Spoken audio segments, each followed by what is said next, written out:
Humor melontarkan sebuah atau serangkaian pertanyaan. Nah, ini questioning, pertanyaan. Jadi melalui pertanyaan. Apakah kalau begini? Bagaimanakah kalau begini? Bocah pertanyaan. Jadi dengan apakah itu yang memancing orang apa? Curiosity-nya bangkit. Ya. Rasa keinginan tahunya bangkit dengan pertanyaannya. Bahasa kerennya curiosity. Nah, itu bahasa Minang juga tuh. Kesimpulan isi pendahuluan nih, latar belakang alasan pemilihan judul kita sampaikan. Kenapa judul khutbah ini kita sampaikan? Fenomena di lapangan seperti ini. Nah kan baru nanti sementara ayat mengatakan gini, hadis mengatakan begini, kaidahnya seperti ini, normanya seperti ini. Tapi kok ini yang bangkit? Orang Indonesia ini rata-rata Islam, tapi perangannya kok banyak yang maling, banyak koruptor. Sedangkan orang kafir itu tidak ada koruptor, payah cari koruptor itu. Itu kan kira-kira begitu. Tapi hati-hati juga kalau ngomong dia. Saya kan ngomong karena di sini aja nih. Kalau di masjid mungkin jangan seperti itu, Pak. Hati-hati juga. Marah orang ya. Sama dengan berteman dengan pejabat, orangnya hatinya akan keras. Ya kan? Keras kemudian egois. Mana egoisnya? Ada saya sampaikan kemarin. Kalau berkawan dengan pejabat tuh hatinya keras, Pak. Hati kita jadi keras. Kemudian jadi diktator. Awas ya, kalau nak kau pilih kau nanti kupindahkan kau. Nah, itu contoh kan? Contoh. Tapi jangan sebut pula itu dia apa ya? Kita di sini. Nanti dibilang pula saya minta. Enggak, tapi itu dah memang begitu adanya. Oke, the solen dan the sign. The solen itu idealnya, kaidahnya. The solen ini kenyataan, faktanya. The solen. Jadi ada pertentangan antara the solen dan the sign. Itulah yang menyebabkan kita menyampaikan judul itu. Ayat mengatakan gini, tapi di lapangan seperti ini, kira-kira gitu. Hadis mengatakan begini, seperti di lapangan begini. Itu yang the sign and the solen. Ya. Menyampaikan rumusan masalah tadi. Apakah ini terjadi karena ini? Apakah ini terjadi karena ini? Apakah ini terjadi? Menurut hemat saya, dugaan sementara, ini terjadi karena bla bla bla bla. Karena ini. Sehubungan dengan itu, saya ingin menjelaskan ini secara argumentatif, naratif, kayak gitu. Oke? Mudah-mudahan paham ya. Mudah-mudahan ya. Bentar ya. Tapi nanti bagus di kopi nih. Ya. Ketika kita sakit kan tidak bisa berdialog, Pak. Nggak. Tolong diperjelas pertanyaan bentuk yang bagaimana. Sehingga tidak memancing jemaah. Kadang-kadang ada juga orang memberikan satu pertanyaan, akhirnya jemaah ya, pertanyaan yang nggak butuh jawaban. Tapi pertanyaan yang untuk membangkitkan curiosity, itu aja. berarti urusannya dia menjawab. Jangan orang itu supaya jawab pula, enggak. Kan gitu. Apakah ini terjadi karena ini? Apakah ini terjadi karena ini? Nggak mungkin jamaah menjawab, oh ini terjadi karena ini, Pak. Nggak mungkin jamaah ngomong itu, Pak. Makanya pertanyaan itu yang jangan memancing ke situ ya. Jemaah itu kan nggak pintar semua, Pak. Ya. Jadi tentu pertanyaan ketika kita bertanya lalu ketika pertanyaan itu kemudian berhenti, maka akan ada jawaban. Kan begitu. Maka saya tolong jelaskan. Nah. Pertanyaan yang memang kita bertanya lalu kita jawab sendiri. Iya, kita jawab sendiri. Sesudah itu nanti kita jawab sendiri, Pak. Kan begitu, makanya nanti sehubungan dengan itu. Kan ada saya bilang tadi, banyak pertanyaan-pertanyaan yang timbul. Tapi karena waktu terbatas, saya akan mencoba menjawab pertanyaan ini. Bukan disuruh pula jamaah bertanya. Ya. Itu ilmunya. Rasulullah kan gitu juga tuh. Maukah kamu kuberi? Enggak pula di jamaah dijawab pula jamaah sahabat itu mau ya, enggak. Jadi pertanyaannya itu dia bertanya tapi tidak memancing orang menjawab, Pak. Cuman hanya membangkitkan curiosity. Berarti penjelasannya adalah pertanyaan dijawab. Kita yang menjawab, jangan orang itu menjawab pula. Ya. Oke ya. Apa ya? Nanti dibaca lagi memang dia kan gini ya, kalau belajar waktu tua ini, Pak, bagaikan mengukir di atas air.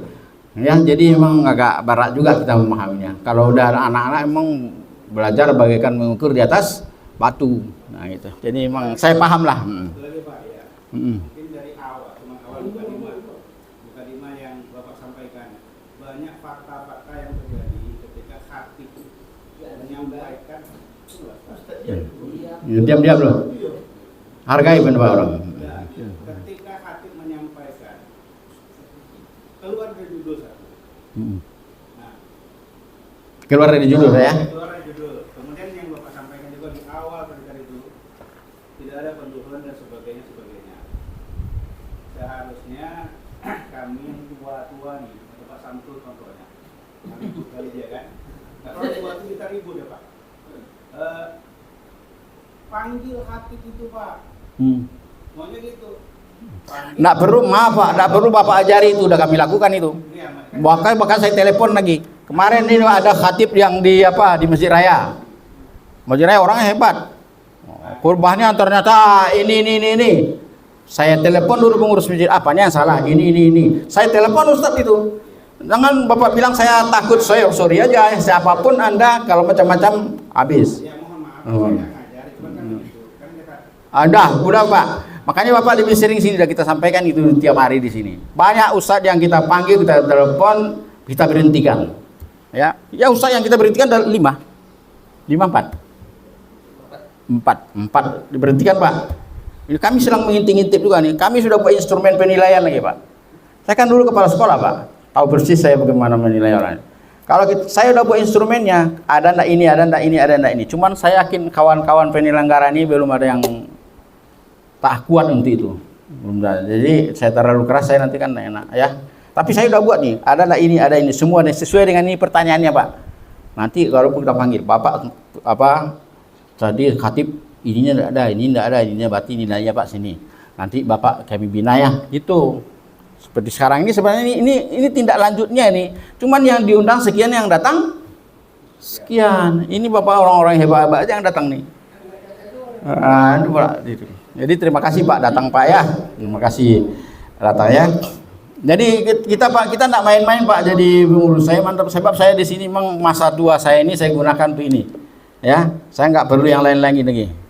Saya mau bagaimana ini run well, harus berjalan dengan baik. Apalagi kawan-kawan saya semuanya istilahnya ini luar biasa lah gitu.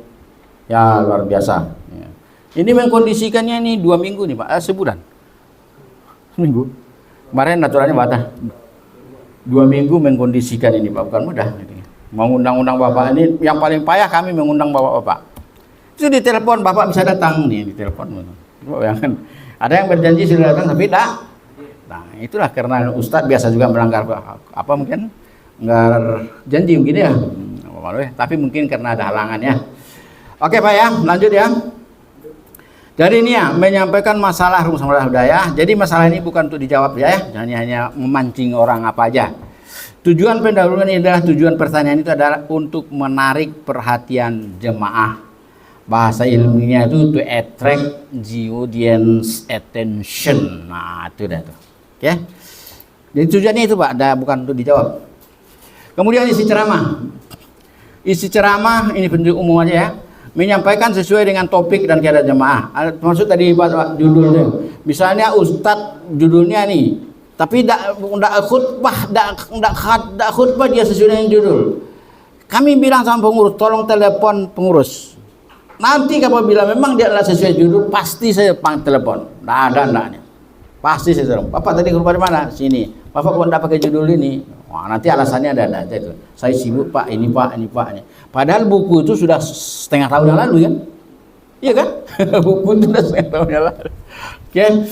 Jadi kita panggil Pak, ada pertanyaan Bapak tadi yang satu. Kita selesai. Isi ceramah harus objektif. Objektif jelas, jangan usah pula bohongnya enggak. Objektif itu kan jujur ya, jelas dan benar. Nah, mungkin salah ya enggak ya. Nah, ini jangan ada yang salah-salah pula. Ini ada juga memang ustaznya salah ngomong asbun. Padahal enggak benar, enggak ada dasarnya. Kalau ditanya dasarnya enggak tahu dia. Ngomong juga tuh. Itulah payah juga. Nah, oke.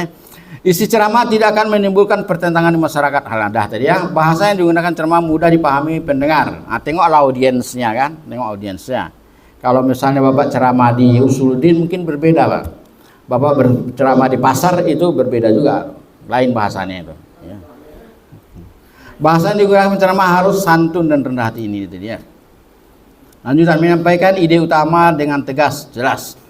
Dengan data dan fakta. Data itu Al-Quran ya, hadis, fakta. Kemudian fenomena di lapangan seperti apa. Kemudian bersifat informasi, beri kalau bisa contoh-contoh. Contoh-contoh tadi dah judi online tadi itu polisi membunuh polisi. Nah, itu kan banyak di apa tuh dengar dia. Nah, contoh-contoh banyak lagi seperti yang dukun-dukun di apa itu kan banyak sekarang, banyak dukun-dukun yang pakai baju jubah, pakai apa? Siapa itu yang dukun-dukun terkenal di Facebook tuh? Aduh lupa saya, dari Bogor tuh. Banyak ngiri-ngiri itu bisa contoh-contohan itu ya. Kemudian perbandingan, pertentangan, ya. Nah, orang selalu, jadi kita bedakan sini. Di sana begini karena ini, di sini begini karena ini. Tapi orang rata-rata marah kalau dibanding-bandingkan. Betul nggak? Jadi banding-banding orang gue sudah mulai. Betul lah, ada kayak gitu. Padahal kita mengukur sesuatu itu dengan perbandingan. Betul nggak? Tapi apalagi anak anak, jangan rajin uang bapak malih. Itulah marah tuh. Jadi banding-banding lo nih. Padahal kita tahu baik sesuatu tidaknya sesuatu melalui perbandingan. Ini panjang, ini pendek. Kalau tidak ada perbandingan, mana bisa? Kan gitu kan? Ini takwa, ini tidak kan gitu kan? Tapi orang sekarang dibanding-bandingkan malas, marah ya. Bagaimana caranya ini? Sementara dalam penelitian ada namanya studi komparatif. Ada judul khusus studi komparatif antara A dan B. Ada tuh di ilmiah. Tapi di masyarakat tidak ilmiah tuh. Nah, itu ya. Jadi perbandingan, pertentangan. Pendapat-pendapat. Menurut si anu. Nah, seperti kalau kemarin itu, menurut para orang-orang hebat, siapa yang berteman dengan orang miskin pasti rasa syukurnya tinggi. Betul nggak? Betul nggak? Kata orang hebat tuh. Kenapa rasa syukurnya tinggi? Rupanya dulu orang bansik pada awak lagi. Awak tak sebansik bermuda, alhamdulillah. Orang yang berteman dengan orang kaya pasti dia cinta dunia. Betul nggak? Ini ada ditanya piti-piti jadi kawannya piti-piti sadua. Itu contohnya ya, contoh-contoh pendapat-pendapat. Kemudian ini dia isi narratif. Ini saya jelaskan sedikit. Jadi isi materi teks ceramah itu tadi informasi, berdasarkan informasi atau perintah. Jadi oleh sebab informasi bahwa Bapak sholat berjamaah itu begini. Oleh karena itu alangkah baiknya kita ini semuanya sholat berjamaah. Itu dah instruktif tuh. Ya, tadinya informatif dulu, baru instruktif. Paham ya? Nah, informatif. Menurut Rasulullah begini. Sehubungan dengan itu maka begini. Yang contoh betulnya begini ya. Dosa itu pengaruh enggak terhadap perolehan rezeki? Pengaruh enggak? Dosa itu pengaruh enggak terhadap perolehan rezeki? Coba jawab, Pak. Pengaruh, tapi jawabannya harus argumentatif. Ini coba ya. Pengaruh dosa terhadap perolehan rezeki. Betul nggak nih? Berpengaruh nggak? Betul. Apa argumentasinya? Inna abadallah yuharrimu li rizki bidzambi yusibah. Kira-kira gitu bunyinya ya. Itu hadis. Seseorang itu akan diharamkan mendapat rezeki disebabkan dosa-dosa yang dilakukannya. Itu hadis. Jadi orang miskin itu karena dosanya.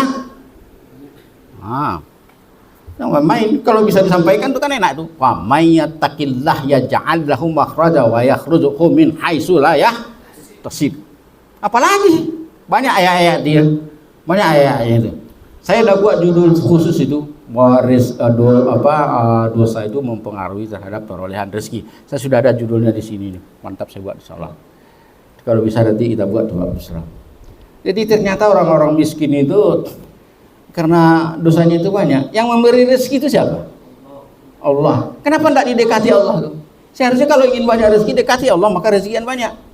Kan ya yarzuquhu min haitsu la yahtasib. Banyak lagi itu, kalau memang banyak lagi istighfar, infak segala macam kan. Itu namanya argumentatif. Ya, itu namanya argumentatif.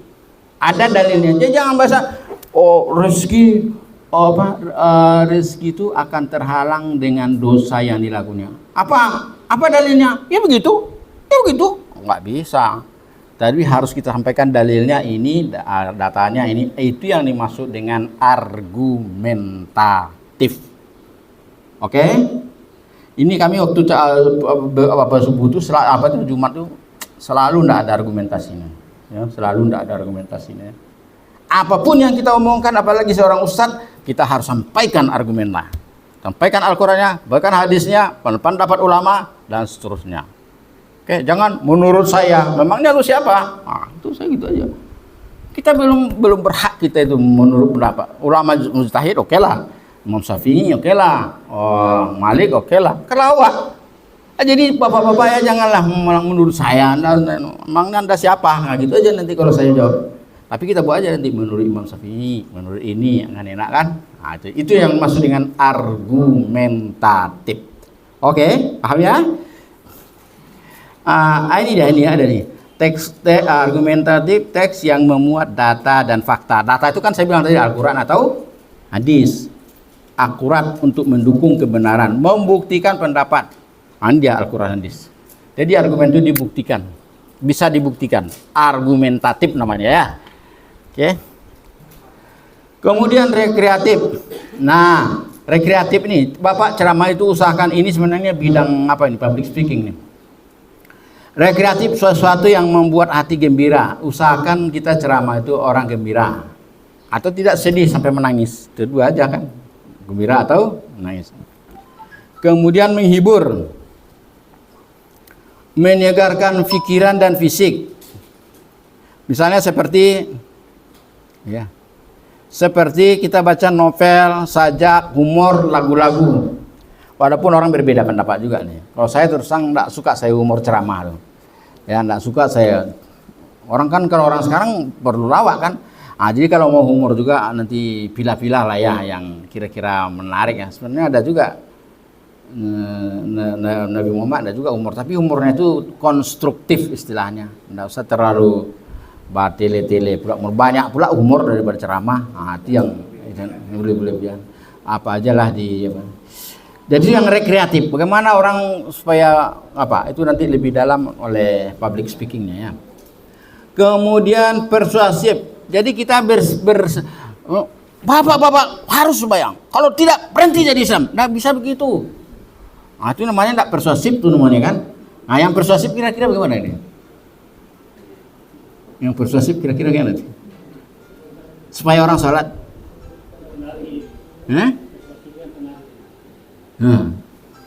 Banyak aja kalau misalnya bapak-bapak bagusnya sholat. Ternyata ya sholat ini banyak manfaatnya pada Pak.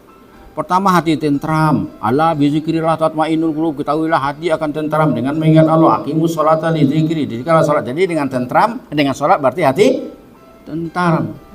Kemudian lagi awak rasa gitu payah dek dosa banyak. Kalau kita sholat Pak dengan beruduk saja habis dosa semuanya. Kecuali dosa besar. Kan gitu kan? Habis dosanya. Kalau Allah berhasil dari dosanya insya Allah murah rezeki. Itu baru berwudu, apalagi ya sholat. Kan gitu kan? Kita sampaikan lagi teman-teman. Itu namanya melalui persuasif. Juga argumentatif juga sebenarnya kan? Argumentatif, tapi melalui persuasif. Oke Pak ya? Ya, persuasif artinya membujuk Pak. Membujuk, himbauan. Himbauan, dihimbau. Bapak-bapak bagusnya kalau ceramah ini jangan pulang. Sebab menuntut ilmu itu kan wajib hukumnya. Iman itu apa artinya Pak? Percaya. Bagaimana supaya kita percaya Pak? Kita tahu segala sesuatu tentang itu baru kita bisa percaya. Jadi kalau kita mau tinggi iman kita harus banyak ilmu, banyak tahu Pak. Kalau udah banyak tahu tidak bisa jadi meningkat iman. Kira-kira gitu ya. Argumentatif. Tapi persuasif. Deskriptif itu diuraikan, menggambarkan. Digambarkan. Pak Juli itu seperti ini, seperti Nabi Muhammad lah. Nabi Muhammad itu begini. Itu namanya deskriptif. Kalau ikan dari sini saya contohkan kan ikan predator memakan ikan sejenisnya. Itu dijelaskan. Itu namanya deskriptif, diuraikan ya. Naratif ini, apa arti naratif Pak? Naratif ini artinya bersifat kronologis. Bersifat cerita itu kronologis dari awal sampai akhir, runut. Jangan meloncat-loncat. Ya, jangan meloncat-loncat. Nah, itu namanya kronologis. Kalau sholat mungkin berwudu dulu baru ini dan sebagainya. Pokoknya kronologis. Itu yang maksud dengan naratif, Pak. Oke? Yes, ya. Ini istilahnya. Sebenarnya ini Bapak udah tahu nih, mungkin istilahnya yang enggak tahu ya. Ya istilahnya aja gitu. Tapi kita berharap ustaz-ustaz kita besok ustaz keren semua, makanya kami buat seperti ini. Naratif ustaz tuh harus naratif. Ceramah itu sistematis, kronologis. Nah, kira-kira gitu. Jangan meloncat-loncat ke sana ke sini, ke sana ke sini, ke sana ke sini, tapi kronologis. Nah, oke. Implementasi penulisan. Nah, ini implementasi di pendahuluan atau bab 1 kalau kita dulu. Jadi nanti ceramah itu ada pendahuluan. Pendahuluan udah tahu artinya tadi kan? Baru dibahas nanti, membahas. Kalau kita membahas, mulailah dari pengertian. Ya, misalnya sholat itu apa? Kalau kemarin teman itu apa artinya? Tuh, kalau kita masuk bab 2 tuh. Kalau di sini kalau ceramah ini 3 bab sih bisa Pak. Enggak mungkin 5 bab. Kalau menulis tuh 5 bab Pak. Bab 1 pendahuluan. Bab 2 kajian teori. Bab 3 itu metodologi. Bab 4 itu penajian data, penajian dan analisis data. Kalau bab 5 itu baru kesimpulan dan saran. Itu kalau skripsi atau tesis atau apa sama. Tapi kalau kita ceramah ini tidak mungkin pula nanti pakai metodologi. Walaupun metode khutbah saya hari ini adalah tanya jawab, tidak mungkin kan gitu kan? Dan tidak pula diskriminasikan datanya ini tidak perlu. Nah, kita ini aja pendahuluan. Kemudian kita bahas, apa yang kita bahas dulu? Pengertian. Pengertian itu apakah itu secara logatan, atau bahasa Inggrisnya etimolog, atau dengan istilah, atau bahasa Inggrisnya terminolog. Kalau syariat atau definitif ini, secara definitif ini, sholat ini. Itu harus mulai dari itu dulu. Sama dengan teman tadi, kalau salah mengartikan teman itu kacau tuh. Berarti nanti bisa gitu. Kalau begitu kita tidak boleh berteman dengan orang Kristen. Maka salah lagi kan. Makanya harus tahu kita definisi teman, sahabat itu. Nanti bisa salah. Kalau salah definisinya, salah apanya, salah sampai ke bawah. Makanya nanti jangan ngarang-ngarang. Jadi kalau saya buat definisi, saya buat footnote-nya di bawah. Menurut ini gitu. Bisa dipertanggungjawabkan, argumentatif dia. Oke? Jadi memang gitu etika menulis ini, Pak. Kita harus sebutkan dari mana, halaman berapa, penerbitnya apa, harus sebutkan itu.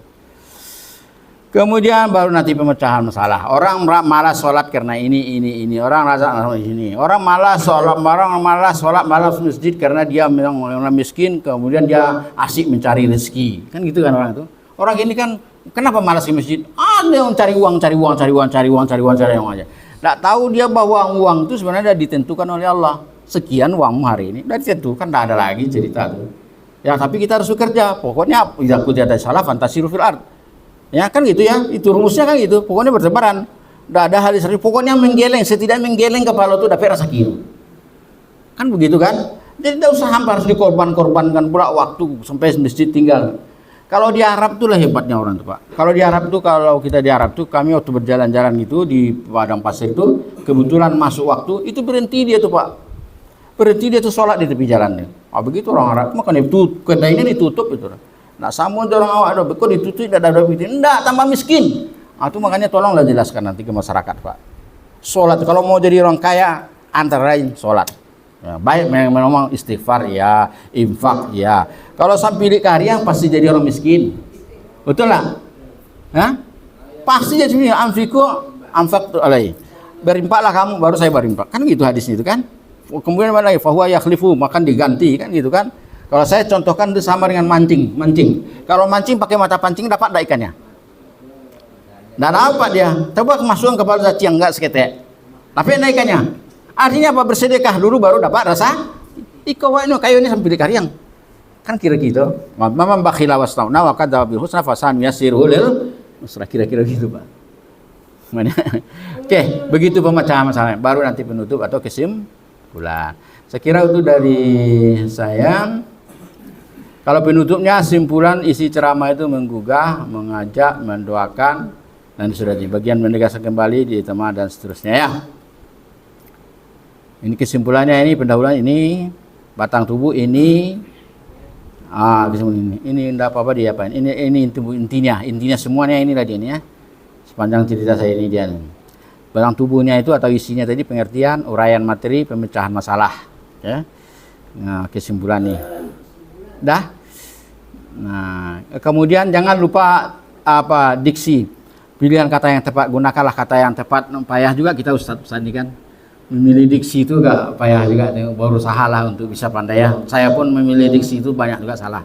Ya banyak juga salah, saya terus terang aja lah. Pilihlah kata-kata yang tepat apalagi di masjid. Nah, jangan nanti bapak-bapak dan ibu-ibu. Apa artinya? Anjing bapak-bapak, ibu-ibu. Anjing bapak-bapak dan ibu-ibu haram dimakan. Kan bagus itu tapi enggak bagus diksinya kan gitu ya. Enggak bagus diksinya gitu. Kira-kira begitu mungkin antara lainnya. Bentuknya menarik tapi Oke, mungkin itu dulu dari saya. Coba saya kasih satu judul. Saya dari jam 9 tadi, mulai 9 kurang ya. Udah 1 jam. Saya kasih judul apa ya?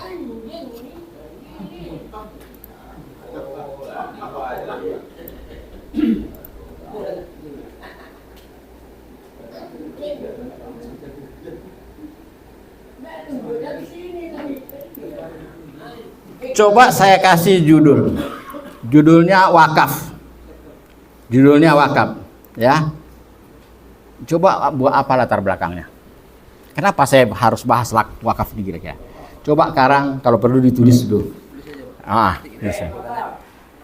Apa yang mendorong kita? Ngapa harus kita bahas masalah wakaf ini? Coba jelas, Pak. Coba itu contoh, satu contoh. Ini namanya learning by doing. Kalau tadi namanya learning by talking. Ya, jadi kalau bisa kita learning by doing, belajar sambil kerja. Nah, coba tulis saja dulu apa yang melatar belakangnya aja lah. Kalau hukum ini mungkin bapak-bapak jauh lebih pandai dari saya. Nah, yang melatar belakangnya saja. Oke. Kalau di sini udah saya buat juga mungkin nih, tapi enggak gini. Boleh salah, sebab kesalahan itu awal dari kebenaran. Nggak ada kebenaran tanpa ada kesalahan.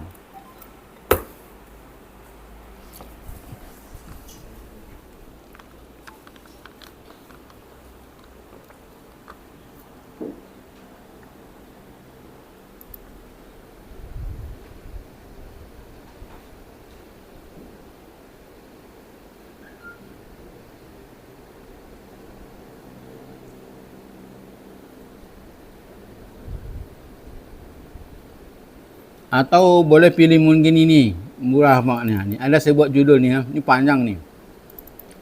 Mana yang murah Pak? Pengaruh dosa terhadap perolehan rezeki. Anda saya tunjukkan apanya latar belakangnya.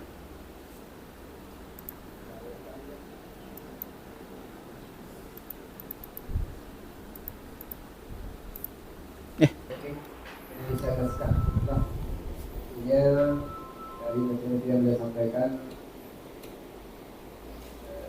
sedikit banyaknya tentu ada yang bisa terserap, yang bisa kita pahami. Maka untuk dalam sesi ini kita menggunakan untuk melaksanakan sebuah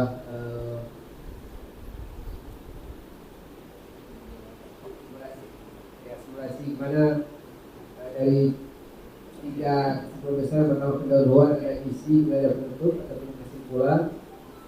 Maka ada tugas kita sedikit untuk membuat Latar belakang aja dulu. latar belakang saja. Ya, bisa dari judul yang pertama tadi wakaf ataupun judul yang kedua ini pengaruh dosa terhadap amal rezeki. Silakan kepada Bapak untuk buat sekilas tentang latar belakang sesuai dengan kajian atau penelitian yang sudah diterima dari Bapak Ketua kita. Kita masih ada waktu sekitar 4 menit. Yang belakangnya minimnya orang belakang dan risiko. Mengenanya rezeki tidak akan berkah dan bertambah. Sebagai realnya ada surat al-Qur'an. Jadi sekali dengan judul ini mudah-mudahan dapat pertimbangkan sebelum dibahas lebih lagi. Jadi apa yang melatar belakangnya tadi satu? Minimnya orang untuk berbakar dan syukur. Ya, itu udah bisa juga terus kan. Kenapa ini Bas? Saya tengok kita tengok saudara tengok malas orang, hampir tidak ada orang berwakaf ya, hampir tidak ada. Kenapa tidak ada?